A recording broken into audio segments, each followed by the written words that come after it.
Well, this is pretty ironic. What do you mean by that, Celine? That's funny. I didn't realize we were on a first name basis, Doctor. Oh, my apologies, Miss Winters. Shall I refer to you as Celine, or would you be more comfortable if I call you Miss Winters?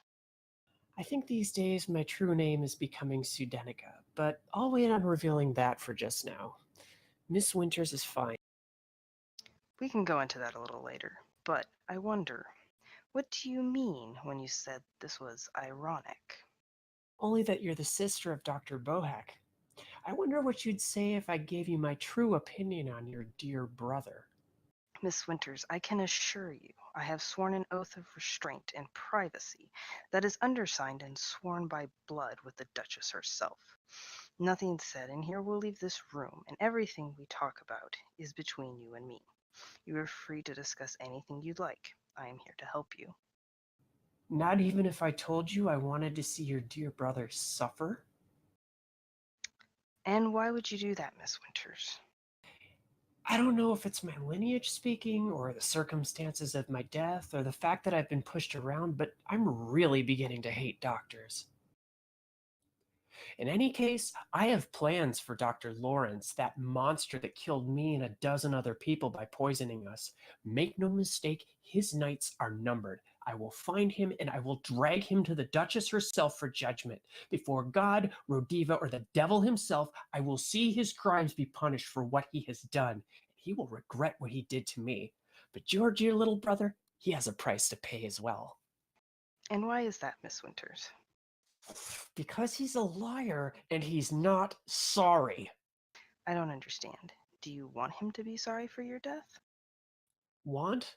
Oh no, I will make him sorry. Here's the thing, Doctor. He also killed me. He didn't realize it, but he also contributed to my death.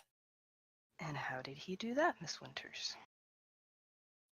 My innocence died that night, along with that bedrock you base all of your decisions on and what you define as truth.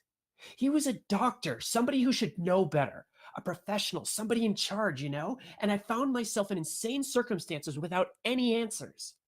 He was somebody in authority who knew what was going on, and so I listened to him. I did what he instructed me to do. I bullied my little brother into compliance. I committed assault, violence, and murder because I believed I could be saved, all because he told me so.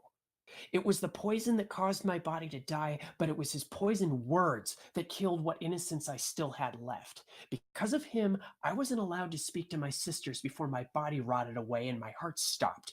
He did something to my head, made me agree with something, all because it was more convenient for him and his plans. No, Doctor. He also killed me, and he's just as responsible.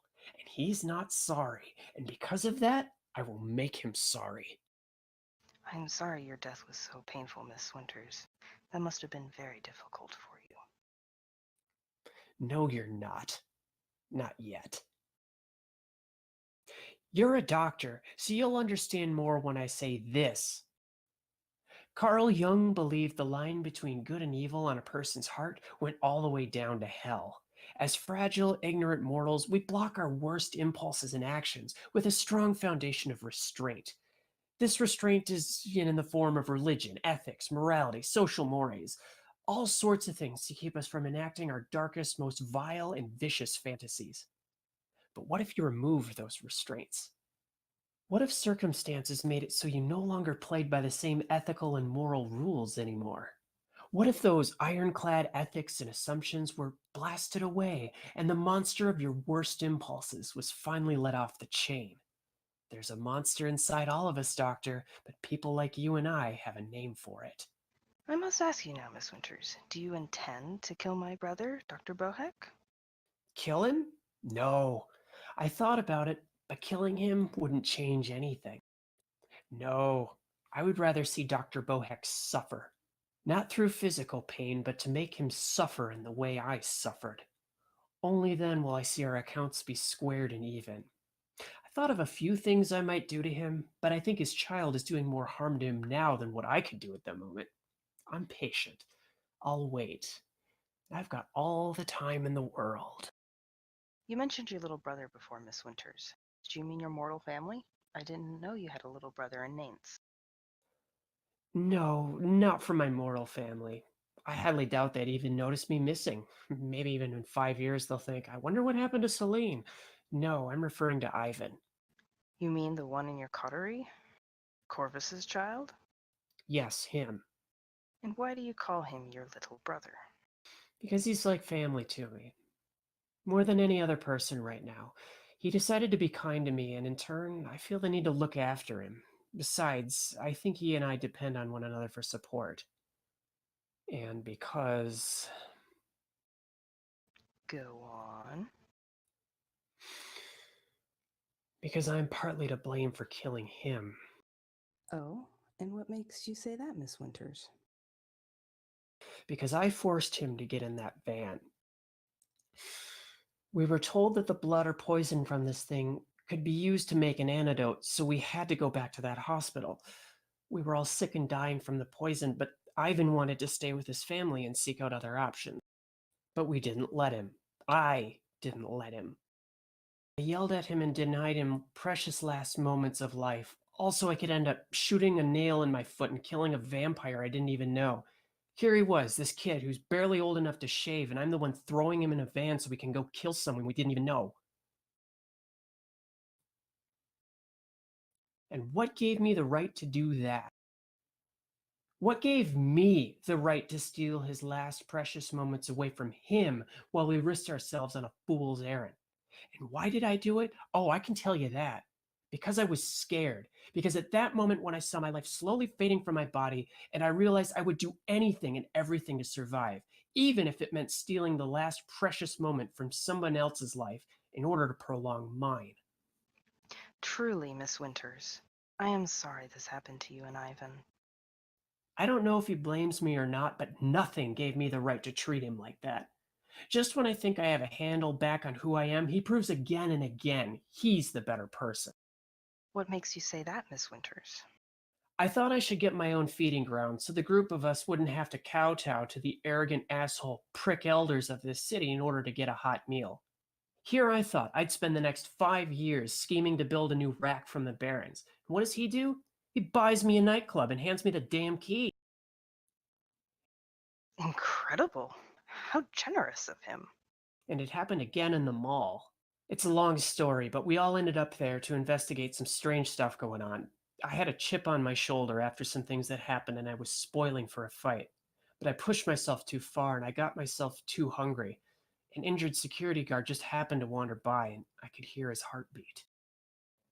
Ivan put himself between me and the security guard just as I entered a hunger frenzy. I see. Then what happened? I wanted to drain that security guard dry. God, I was so hungry. But what did Ivan do? He put his arm in my mouth and let me drink his vitae to sate myself and brought me back from the abyss. That decision made Ivan become starving himself, but he had the restraint not to fly off the handle and take that guard for himself. Oh, and this happened after he stalked the shadowy monster we were looking into and stared it down with his cell phone. Then he throws a blanket over it to try and trap it. Can you believe the balls on this kid? He nearly succeeded, too.